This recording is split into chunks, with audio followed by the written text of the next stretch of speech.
everyone. Hello everyone. I am Priyan Shukla and today I am going to talk about our crucial concepts in operating system, deadlocks.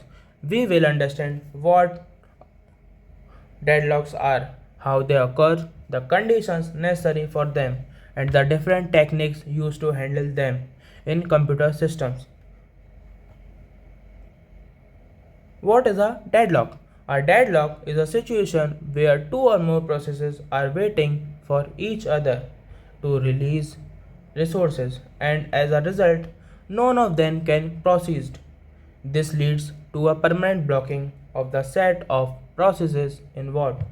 Think of it like two trains facing each other on a single track.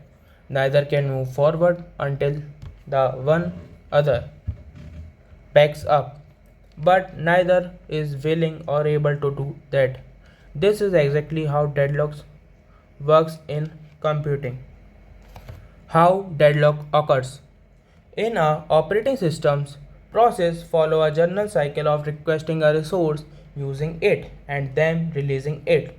Problems arise when multiple processes hold some resources and simultaneously request others that are already held. If this forms a crucial waiting chain and no process release what it holds, then all the involved processes get stuck and a deadlock happens. Examples of deadlocks. Let me give you some practical examples of deadlocks. Imagine a system with only two tape drives. Process PO holds one and needs the second. Process P1 has the second and needs the first. Deadlock. Second, in a semaphore scenario, process PO does wait A, then wait B, and process P1 does wait B, then wait A. Both get stuck waiting on each other. Third, in memory allocation, suppose there's 200 KB of available space. PO asks for 80 KB and P1 asks for 70 KB. Later, both ask for more. The system cannot satisfy either and both end up blocked.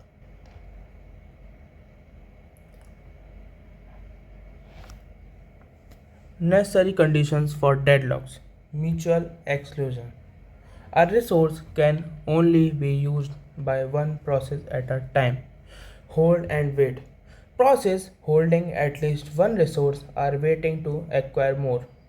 No preemption. Resource cannot be forcibly taken from a process. Circular wait.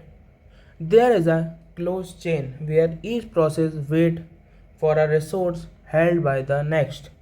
It we can break even of these conditions we can prevent deadlocks.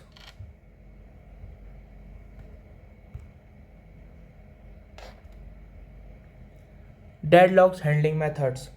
Operating systems can handle deadlocks in four main ways: deadlocks prevention, deadlocks avoidance, deadlock detection and recovery, deadlocks ignorance. In deadlock prevention, make sure at least one of Kaufman condition is never met.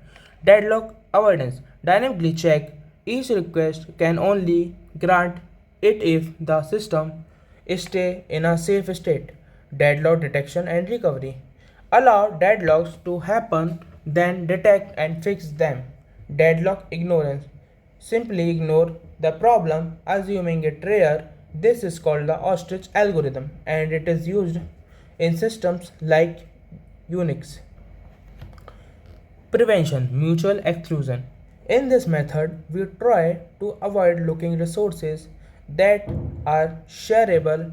For example, read-only files can be accessible by multiple processes at once.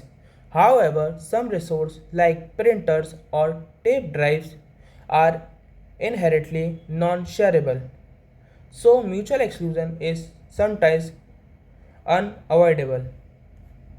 Preventions hold and wait. It can avoid hold and wait by requiring process to request all required resources at once. If everything is available, the process proceeds, otherwise it waits. This prevents it from holding one resource while waiting for others. The downside is inefficient resource use. Since a process may hold resource it doesn't need right away, which can lead to starvation of the other processes. Prevention, non preemption. In this strategy, if a process is holding some resources and requests others that are not available, the system permits all resources from the process and make it wait. Later, it process can try again. This might avoid deadlocks, but it can cause a situation called live lock, where process keep restarting without making any real progress. Prevention circular wait. These methods remove the possibility of a circular wait by assigning a strict global order to resource request. Process must request resource in a specific sequence. For example, R1 before R2 and R2 before R3. If this order is followed, no circular wait can form. Thus, deadlock is prevented. Deadlock avoidance. In deadlock avoidance, we make resource allocation decisions that prevent the system from entering a unsafe state. This requires prior knowledge of how many resources each process will need in total. The system checks whether granting a request keeps it in a safe state. If yes, it proceeds. If not, the request is denied. Banker's algorithm. In the Banker's algorithm, developed by DeCastra, is a classic deadlock avoidance strategy. Just like a banker evaluates whether it's safe to lend money, the algorithm checks whether it's safe to allocate resources.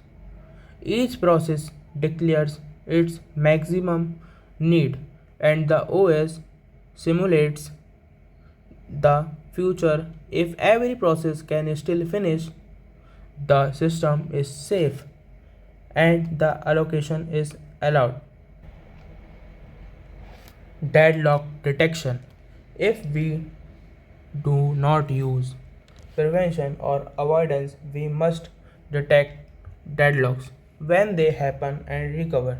Detection involves analyzing the resource allocation graph to find cycles. If a cycle exists, deadlock is present. Then the cycle system can resolve the deadlock by terminating process or preempting resources. Tough, this may cause loss of data or work. Deadlock recovery methods. To recover from a deadlock, we can use one of the following techniques. First, in manual intervention, a admin manually identifies and resolves the problem. Automatic recovery. The OS automatically takes action. Process termination. We may abort all involved process or one at a time until the deadlock is broken. Fourth, resource preemption. Take resource from processes and restart them later, possibly rolling them back to previous state. Victim selection must be fair to avoid another problem called starvation.